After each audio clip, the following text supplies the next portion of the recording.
Let's face it, teaching is hard. But in Pakistan, it's a whole different level of difficult. With over 1.7 million teachers, Pakistan's educators form the backbone of its education system. They are the daily lifeline for millions of students, yet despite their essential role, they face overwhelming challenges. And these are not just scattered problems, they are deeply interconnected across policy, professional development, and socio-economic realities. So what exactly is going wrong? And what can actually be done to fix it?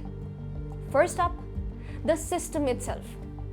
Imagine being responsible for 62 primary-age students all at once. That's the average pupil-teacher ratio in Pakistan's primary schools. Overcrowded classrooms have become the norm, stretching even the most dedicated teachers to their limit.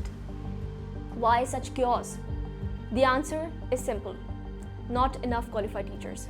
According to UNESCO 2022, Pakistan needs to increase its primary teaching workforce by over 50% to achieve universal primary education by 2030.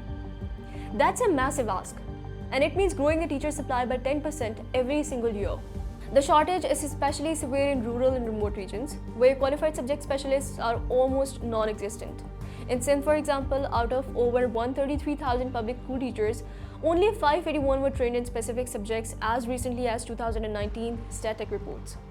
Of these, a mere 189 were female. And here is the catch. Even when teachers are technically assigned to schools, they're not always in the classroom. Why?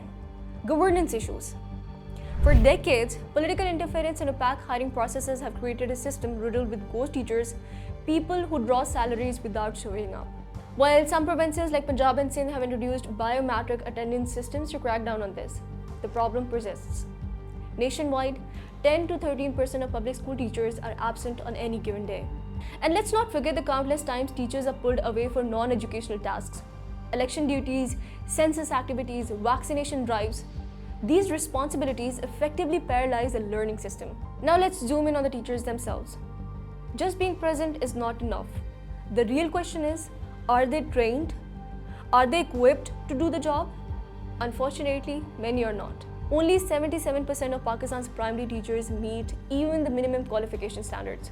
That means nearly 1 in 4 is teaching without the proper credentials. And even among those who are qualified, opportunities of growth are limited. Just 62% of teachers have had any recent in-service training.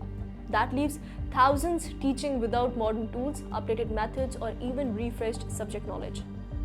As a result, rote learning, outdated instructions, and talk and chalk methods still dominate classrooms, especially in under-resourced areas dealing with multi-grade teaching, large class sizes, and overburdened workloads. Worse yet, there's little incentive to stay in classroom. Promotions often lead teachers away from teaching and into administrative roles. That means the best teachers, those with experience and talent, are encouraged to leave the very spaces where they're most needed.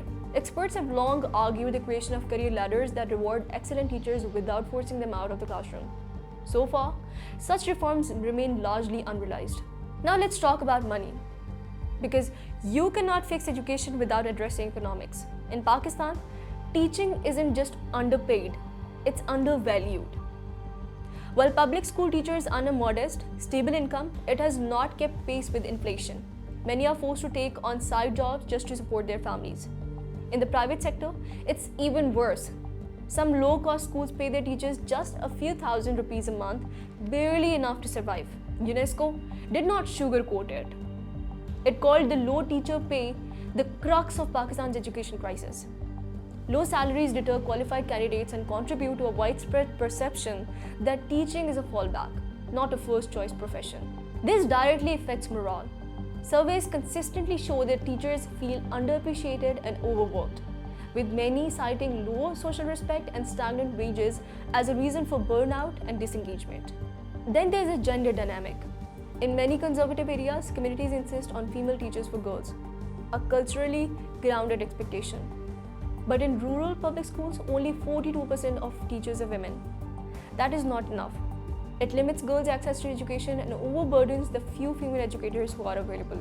And we cannot ignore the emotional toll. Between COVID-19 school closures and 2022 flood disasters, teachers have been expected to keep students learning, despite trauma, material loss, and minimal support. Many stepped up, improvising solutions in impossible conditions. So, what does this all mean? The message is clear.